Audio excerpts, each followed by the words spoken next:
Il y a 3 écoles quand il s'agit de faire chauffer ses pneus assez rapidement. Eh bien, il y a ceux qui font des zigzags. J'en ai encore vu dans mon rétroviseur la semaine passée. Donc, les automobilistes peuvent penser qu'on est un peu barjot quand ils me voient faire ça. Il y a ceux qui freinent, accélèrent, freinent, accélèrent, freinent, accélèrent, pour qu'à chaque freinage, la déformation de la carcasse du pneu provoque de la chaleur qui fait chauffer le pneu. La 3e école, c'est ceux qui simplement se disent après quelques virages pris calmement, une fois que je sors du garage, ça suffit à faire chauffer la moto. Alors n'hésitez pas à me mettre en commentaire à quelle école vous considérez faire partie, plutôt zigzag, freinage ou tour de quartier, on va dire, pour le dire vite. Eh bien, moi je voulais avoir des données précises parce que comme on dit, s'il n'y a pas de mesure, il n'y a pas de science. Et donc j'étais curieux de voir si quelqu'un s'était collé à l'expérience tout simplement de prendre ces 3 cas de figure et ensuite mesurer la température du pneu et voir ce que ça donne finalement. Quelle est la méthode qui fait chauffer le plus efficacement les pneus. Alors pour ça, je suis allé traîner sur le site de la Yamaha Champ School, comme bien souvent, parce qu'ils avaient tout à fait le profil pour faire ce genre d'expérience. Eh bien c'était le cas effectivement. Donc je vous mettrai le lien de la vidéo, elle fait 25 minutes, moi je l'ai regardée en entier. Mais bon, si vous voulez pas la regarder en entier, le résumé il peut se faire très facilement, mais c'est intéressant quand même. Si vous voulez voir le petit tableau de résultats, le premier test, c'est finalement ce qu'on fait quand on sort de chez nous et qu'on décide de pas rouler trop fort, de se méfier au départ quand la moto est froide, les pneus sont froids, de pas trop prendre d'angle. Ça c'est le test 1. Alors c'est des degrés Fahrenheit, c'est-à-dire ça montre de combien de degrés la température est montée. Les degrés de Fahrenheit, ça ne nous parle pas quand on est européen. Je sais qu'il y a des Québécois parmi vous, des Canadiens parmi vous, donc vous, ça vous parle sans doute plus. En plus, on est souvent en Amérique du Nord, ils sont capables de switcher mentalement de degrés Celsius à degrés Fahrenheit en fonction des saisons. Donc voilà, premier test. Tour d'immeuble finalement, tour de quartier, pour attendre que les choses chauffent tranquillement. Le résultat, c'est que ils prenaient le cas, parce qu'ils ont simulé la chose, ils s'étaient mis sur une surface qui avait l'équivalent de la taille d'un parking de supermarché, et ils faisaient que des virages à gauche. Donc c'est pour ça que vous voyez que le pneu, alors F c'est pour front, R c'est pour rear, donc avant, arrière, le pneu sur la partie gauche, il a chauffé à l'avant et à l'arrière beaucoup plus que sur la partie droite, parce qu'en fait le gars faisait des rectangles dans le sens inverse des aiguilles d'une montre. Et ça c'est important, ça a l'air d'un peu d'être du coupage de cheveux en 4, mais en fait c'est très important parce qu'ils ont eu des cas d'étudiants à la Yamaha Champ School qui tombaient en fait, tout simplement parce qu'ils avaient fait chauffer en faisant des virages toujours dans le même sens sur un parking. Et le résultat c'est que comme ils avaient plus chauffé le côté gauche, au premier virage à droite, la moto tenait pas le parquet et elle est tombée.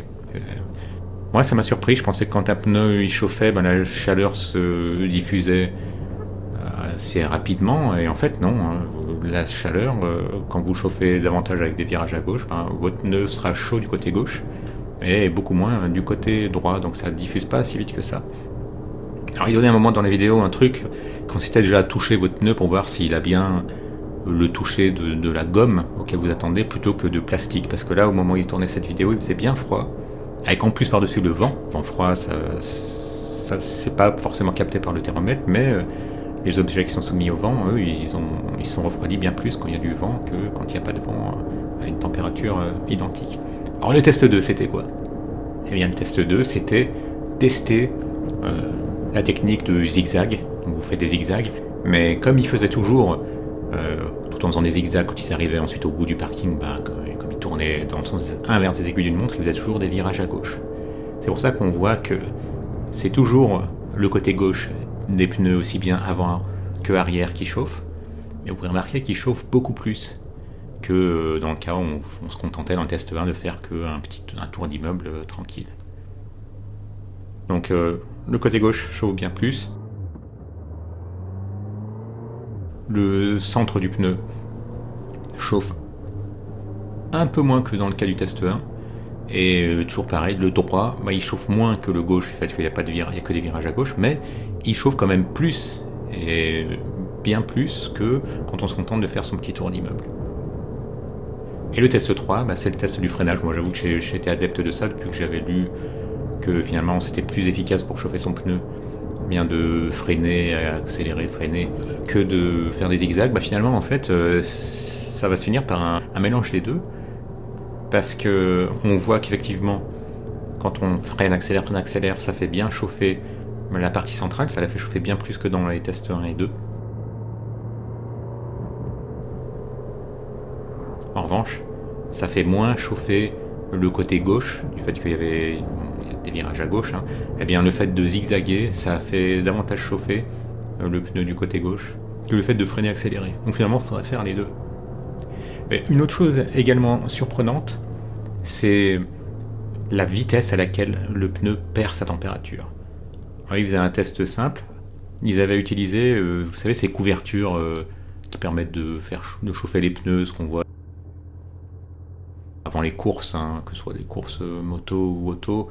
On voit que les pneus sont enroulés dans une couverture chauffante électrique. Et bien, ils avaient fait ce test-là également. Ils avaient fait chauffer les pneus d'une moto identique aux 3 autres avec une couverture chauffante. Et ensuite, ils avaient mesuré la perte de température au bout de 5 minutes. Alors évidemment que la couverture électrique, c'est ce qui permettait de mieux chauffer les pneus. Mais bon, on va pas forcément s'acheter des couvertures électriques pour chauffer nos pneus de moto, de motard lambda. Mais ce qui était fou, c'est qu'ensuite ils prenaient la température d'un pneu chauffé par la couverture. Et bien, toutes les 5 minutes, il y avait des pertes de température importantes. Et donc la conclusion, c'était en gros que quand on s'arrête pour prendre une pause, je pense pour aller déjeuner ou autre, il ne faut pas considérer qu'on a fait chauffer sa moto le matin. Par exemple, si on part en road trip le matin, on considère que les pneus sont chauds, et finalement ils refroidissent très vite. Surtout dans la situation dans laquelle ils étaient, c'est-à-dire l'hiver avec du vent. Alors ça a l'air d'être un peu de la maniaquerie d'observer ce genre de choses, mais en fait il y a quand même beaucoup de chutes qui sont causées par des pneus froids, et c'est vraiment des choses qui peuvent s'éviter. Autant quand vous avez une plaque de gasoil dans un rond-point ou des graviers. Alors là en ce moment près de chez moi c'est la mode, les gars ils y vont par pelleté. Je sais pas s'ils ont un stock de gravier et qu'ils n'arrivent pas à écouler, mais on est passé à côté de chez moi de zone pavillonnaire à zone gravillonnaire. Et je peux voir ça dans tous les petites villes et villages autour de chez moi. Il y a du gravier à gogo. C'est peut-être aussi pour utiliser moins de goudron, puis ensuite cacher un peu la misère, mettre en plus de gravier. Je sais pas, ou si c'est une nouvelle mode. Si vous travaillez dans le secteur, n'hésitez pas à le dire en commentaire. Eh bien ça c'est difficile. Il y a les graviers qu'on voit, mais bon, quand c'est en sortie de virage ou autre, là c'est un peu moins facile. Mais là, vraiment, tomber parce que on n'a pas fait chauffer ses pneus suffisamment, c'est vraiment dommage. Donc quel est votre protocole de réchauffement de pneus ? Est-ce que vous allez changer vos habitudes suite à cette expérience de la IAM Jam School ? N'hésitez pas à le mettre en commentaire. Un petit like si vous avez aimé. Abonnez-vous si ce n'est déjà fait et à bientôt.